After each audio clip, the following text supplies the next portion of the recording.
Assalamualaikum warahmatullahi wabarakatuh. Di sini saya akan menyampaikan ringkasan materi tentang sejarah dakwah. Dimulai dari pengertian dan ruang lingkup sejarah dakwah.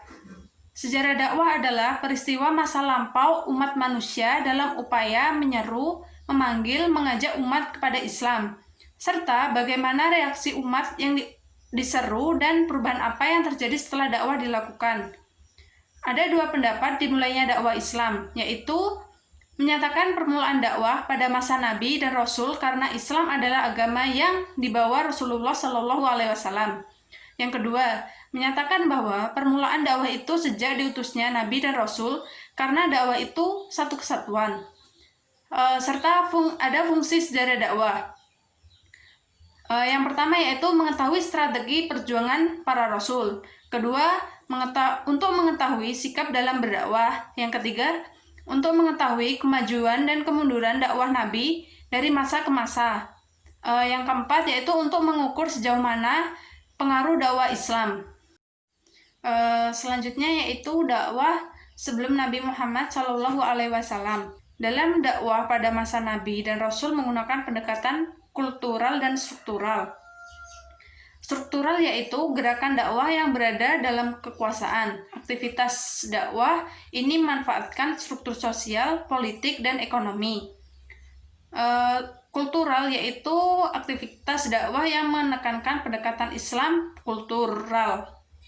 Meneladani dakwah Nabi Muhammad. Cara meneladani perjuangan dakwah Nabi yaitu selalu percaya akan hadirnya pertolongan Allah Subhanahu wa taala, tolong-menolong dalam kebaikan dan kebenaran, senantiasa menjalin ukhuwah persaudaraan, kerja keras, cerdas, dan bersungguh-sungguh dalam berusaha.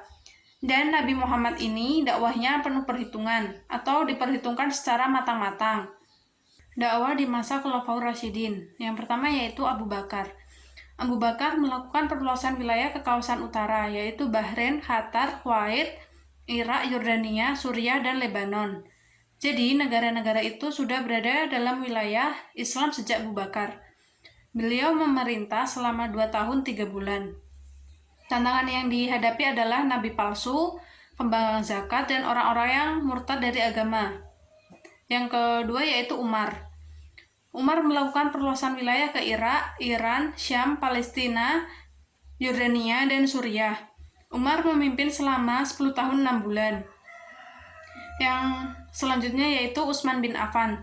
Cara dakwah Utsman yaitu dengan mengajak masyarakat untuk hidup zuhud atau sederhana dan mampu membuat program pemerintahan menjadi rapi dan terorganisir. Perluasan wilayahnya yaitu Barat Afrika, Mesir, Afghanistan, Azerbaijan, dan Siprus. Yang keempat yaitu Ali bin Abi Thalib. Ali bin Abi Thalib, beliau meninggal di usia 58 tahun dan dibunuh oleh Abdurrahman bin Muljam. Dakwah di masa dinasti Bani Umayyah. Pada dinasti Umayyah ini, pemilihan pemimpin secara turun-temurun. Bani Umayyah memiliki prestasi di antaranya yaitu melakukan perluasan wilayah sampai ke Asia, kemudian Afrika, Spanyol, bahkan sampai ke Cina. Mereka tidak hanya memperluas wilayah dakwah Islam, tetapi membangun peradabannya, seperti bangunan-bangunan besar, pusat-pusat keilmuan yang melahirkan banyak tokoh-tokoh penting. Dakwah pada masa dinasti Umayyah ini ada beberapa hal, yaitu mereka membuka wilayah baru, mereka memakmurkan masjid, teori-teori bahasa Arab yang dipelajari sampai sekarang, metode hadis, penguatan kajian hukum Islam. Keruntuhan pada dinasti Umayyah ini yaitu moralitas yang sangat buruk. Dakwah di masa dinasti Abbasiyah. Dinasti Abbasiyah didirikan oleh Abu Abbas As-Soffah tahun 132 Hijriah. Dinasti Abbasiyah memimpin selama 5 abad atau sekitar 500 tahun. Perluasan wilayah pada dinasti Abbasiyah yaitu Afrika Utara, Andalusia atau Spanyol, Romawi Timur, dan India. Masa kemasan pada dinasti Abbasiyah terjadi pada masa Harun ar-Rasyid. Pada masa itu, Baitul Hikmah menjadi epicentrum dan Baghdad menjadi titik penting pusat peradaban Islam. Pola dakwah pada masa Abbasiyah yaitu struktural dan kultural. Struktural yaitu lewat pendidikan, penerjemah-penerjemah, dan pembinaan wilayah. Sedangkan kultural yaitu basisnya masjid dan madrasah. Masa kemunduran dinasti Abbasiyah disebabkan oleh persaingan antar bangsa, pemerosotan ekonomi, konflik keagamaan, perang salib, dan serangan Mongol.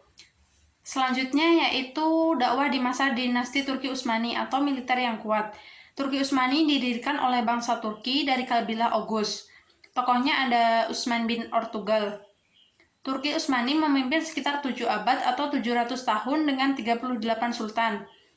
Turki Utsmani mengalami kejayaan di masa Sultan Al-Fatih. Sultan Muhammad Al-Fatih yang menaklukkan Konstantinopel, Istanbul, dan pada masa itu militer dan persenjataan itu kuat.